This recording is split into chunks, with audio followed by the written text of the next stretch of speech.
Magandang araw po sa ating mga manggagawang Pilipino. So, ngayong araw po ay meron lang tayong ilang sasagutin na mga katanungan mula po sa pinadalang tanong ng ating mga kapwa manggagawa.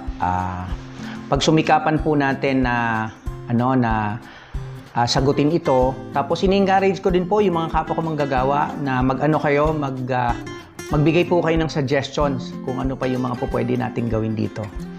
Sige, puntahan po kagad natin yung unang tanong. So, sila po ay mga warehouse checker. So, para lang po sa safety na hindi na balikan ng kumpanya. Hindi ko na po babanggitin yung pangalan nung nagpadala sa atin ng tanong.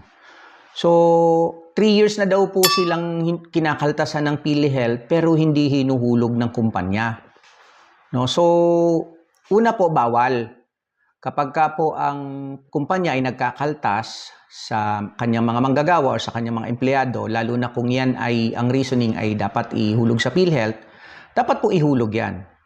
So medyo malala po ito dahil 3 taon na.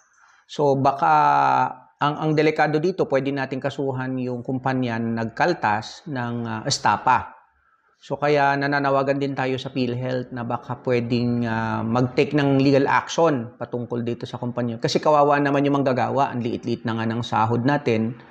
Nagsisikap pa tayong makapaghulog sa PhilHealth para lang kahit paano kung magkakaroon tayo ng problema pangkalusugan ay meron tayong inaasahan. Pagka ganito, mabubulaga na lang tayo, wala palang hulog pero tuloy-tuloy yung kaltas. Siguro doon sa nagpadala sa atin ng tanong, ihanda natin yung mga payslip kung saan ay makikita na binawasan tayo ng contribution para sa PhilHealth pero hindi hinulog bilang part yan ng legal process. So yun po ang kailangan natin gawin. Pangalawa, yung SSDAN po, parang magkadugtong itong tanong na to na napakatagal nila bago maghulog. Siguro ang ibig niyang sabihin, kinakaltasan sila, pero ang tagal ihulog ng kumpanya doon sa SSS, yung contribution. By law po ng SSS, every quarter, yung dapat hinuhulog na kagad. Halimbawa po, kung ang huling hulog nila ay December, papasok ang January, February, March. So dapat, ihintayin nila, dapat first day ng April, nakapaghulog na yung kumpanya doon sa 3 buwan na kinaltas. So, halimbawa po, nag-verify kayo ng April, first week, hindi pa rin nahuhulugan, meron na kaagad problema doon kasi nagkukos na ng delay yon.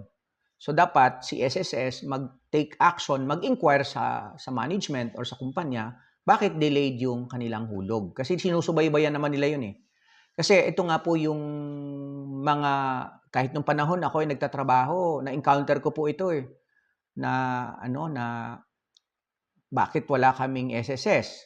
So sabi ng kumpanya, sige, kakaltasan namin sa SSS. Natuwa kami kasi kakaltasan ng SSS. Later on, malalaman namin, hindi naman pala kami hinuhulugan. So parang napaka-unfair naman nun kasi, again, pagka napatunayan po, pwedeng kasuhan talaga ng estapa case yung kumpanya dito sa bagay nito. Kaya po magandang bagay na magreklamo agad tayo, wag nating baliwalain nito kasi nga po part po 'yan ng ating rights. Saka again, babalik ko, ang baba nga ng sweldo natin, baba ng sahod. Nagsisikap tayong mahulugan ng PhilHealth at SSS, tas later on wala pala. So hindi po dapat mangyari ito sa atin. Kaya doon po sa ating mga ng tanong, again, kasi po lalabas naman sa payslip niyo yun magkano kinalta sa PhilHealth, magkano din kinalta sa SSS. So lahat ng yun po ay dalahin natin sa SSS at sabihin natin na mag-take ng legal action sa kumpanya dahil sa pinaka-minimum delayed ang hulog or sa maximum, imagine 3 years sa PhilHealth ay hindi hinulugan. So hindi na siya simpleng violation. Ito po ay deliberate. Ito po ay bawal. Ito dapat ay matigil ito.